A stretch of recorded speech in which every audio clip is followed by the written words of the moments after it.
High designers நம்ம இன்னைக்கு பார்க்க போகிற டாபிக் என்ன அப்படின்னு பார்த்தீங்கன்னா art board, zoom tool, hand tool, print tiling tool. இது ஒவ்வொன்றும் எப்படி யூஸ் ஆகுது அப்படின்ட்டு இன்னைக்கு கிளாஸில் பார்க்க போகிறோம்.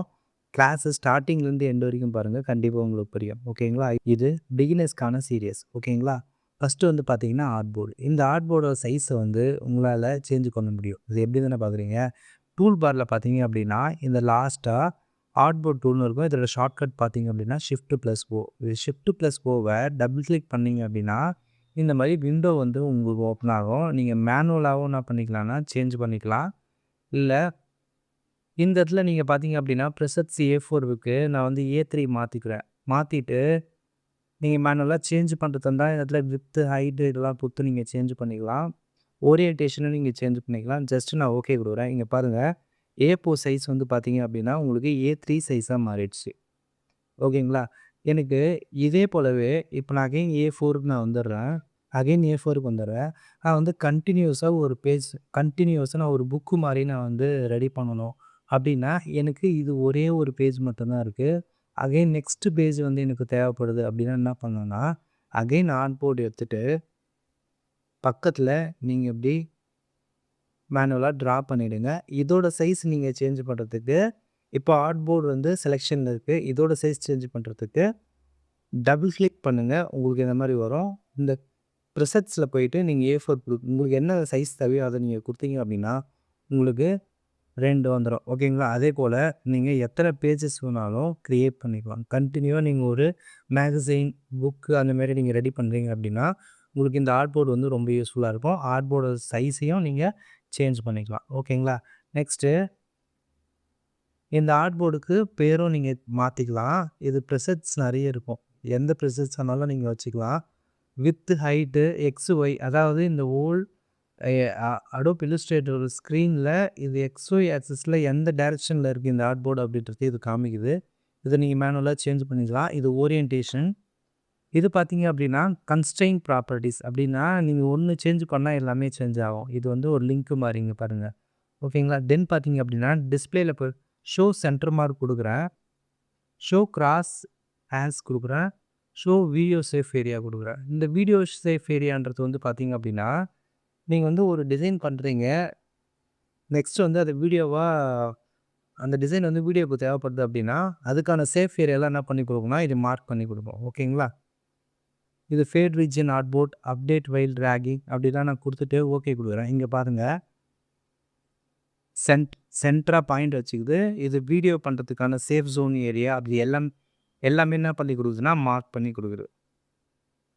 ஓகேங்களா? இது எல்லாத்தையும் நீங்கள் எடுத்துட்டீங்க அப்படின்னா உங்களுக்கு எது தேவைப்படுதோ சென்டர் மார்க் பட்டனை வச்சுட்டு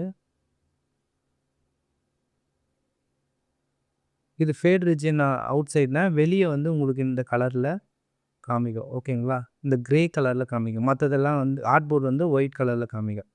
ஓகே கொடுத்துட்டேன் அப்படின்னா உங்களுக்கு வந்து என்னாச்சுன்னா சென்டர் மட்டும் வச்சுக்கிட்டு இந்த ஆர்ட் போர்டு வந்து க்ரியேட் ஆகிடுச்சு. ஓகேங்களா? அதாவது கண்டினியூவாக நீங்கள் பேஜ் வந்து கண்டினியூவாக நீங்கள் ஒரு புக்கு டைப் பண்ண போகிறீங்க அப்படின்னா டிசைன் பண்ண போகிறீங்க. இது ரொம்ப யூஸ்ஃபுல்லாக இருக்கும். தென் பார்த்தீங்க அப்படின்னா இது இன்னொரு யூஸ் இருக்குது. இங்கே பாருங்கள், இதோட ஸ்க்ரீன் பார்த்தீங்க அப்படின்னா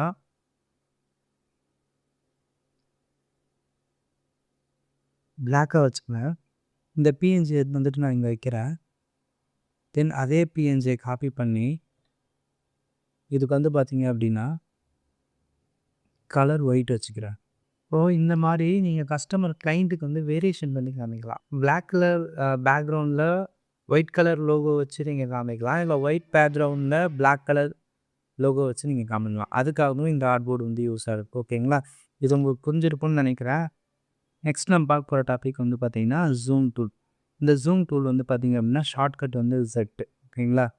இப்போ ஒரு இமேஜை நான் வந்து இதில் இம்போர்ட் பண்ணிடுறேன். நான் ஒரு இமேஜ் இம்போர்ட் பண்ணிடுறேன். இப்போ வந்து நான் இதை ஜூம் பண்ணணும் அப்படின்னா என்ன பண்ணுவேன் அப்படின்னா இதை கிளிக் பண்ணிப்பேன். இந்த டூல் Z கிளிக் பண்ணிவிட்டு இங்கே பாருங்கள், ஜஸ்ட் நான் கிளிக் பண்ணாலே என்ன ஆகும் அப்படின்னா ஜூம் ஆகும். இது வந்து வந்து நான் என்ன பண்ணோம் அப்படின்னா ஜூம் அவுட் பண்ணணும், வெளியே வரணும் அப்படின்னா ஆல்ட்டை ப்ரெஸ் பண்ணிங்க அப்படின்னா உங்களுக்கு வந்து இந்த சிம்பிள் வந்து பார்த்திங்கன்னா மைனஸ் ஆகும். இங்கே பாருங்கள், ஆல்ட்டை ப்ரெஸ் பண்ணியிருக்கா மைனஸ் ஆகுது. ஜஸ்ட்டு கிளிக் பண்ணால் போதும், ஓல்டு ஸ்டேஜுக்கே வந்துடும். ஓகேங்களா?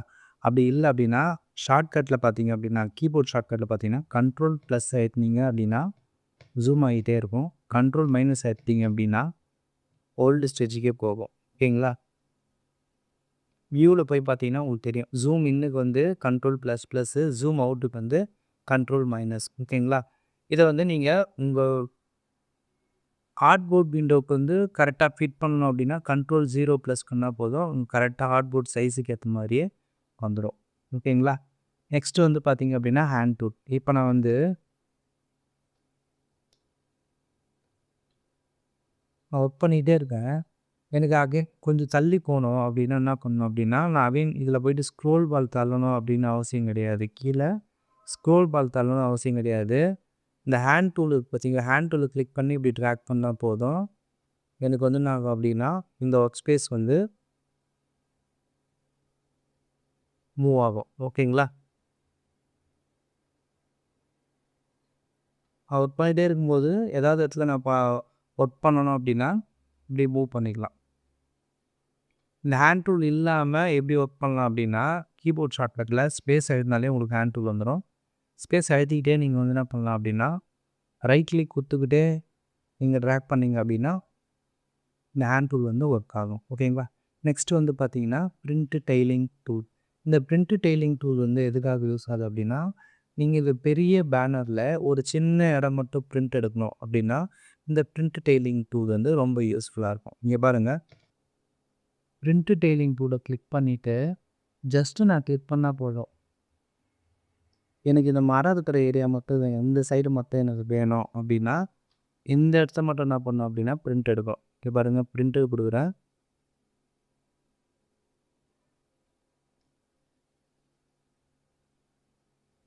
இங்கே பாருங்கள், இந்த ஏரியா மட்டும் எனக்கு பிரிண்ட் எடுத்து கொடுக்கும். பிரிண்ட் எடுத்துடலாம் நீங்கள். அதாவது நீங்கள் பெரிய சைஸ் பேனர் ஃப்ளெக்ஸில் ஒரு சின்ன டிசைன் மட்டும் எனக்கு வேணும் அப்படின்னா, இந்த பிரிண்ட் டெய்லிங் மூலமாக நீங்கள் ஜஸ்ட்டு கிளிக் பண்ணிங்க அப்படின்னா, இது A4 சைஸுக்கு வந்து உங்களுக்கு அந்த டாட்டட் லைனாக வரும். உங்களுக்கு தேவையானதை நீங்கள் என்ன பண்ணிக்கலாம்னா, பிரிண்ட் எடுத்துக்கலாம். ஓகேங்களா? பிரிண்டிங்கில் இது ரொம்ப யூஸ்ஃபுல்லாக இருக்குது. இன்னைக்கு டாபிக் வந்து உங்களுக்கு புரிஞ்சிருக்கும்னு நினைக்கிறேன். ஹார்ட்போர்டு எதுக்காக யூஸ் ஆகுது, ஜூம் டூல் எதுக்காக யூஸ் ஆகுது, ஹேண்ட் டூல் எதுக்காக யூஸ் ஆகுது, பிரிண்ட் டெய்லிங் டூல் எதுக்காக யூஸ் ஆகுது அப்படின்ட்டு. ஓகேங்களா? இது போல் இன்ட்ரெஸ்டிங்கான டாபிக்ஸுக்கு வந்து நம்ம சேனலை சப்ஸ்கிரைப் பண்ணுங்கள் ஃப்ரெண்ட்ஸ். தேங்க்யூ.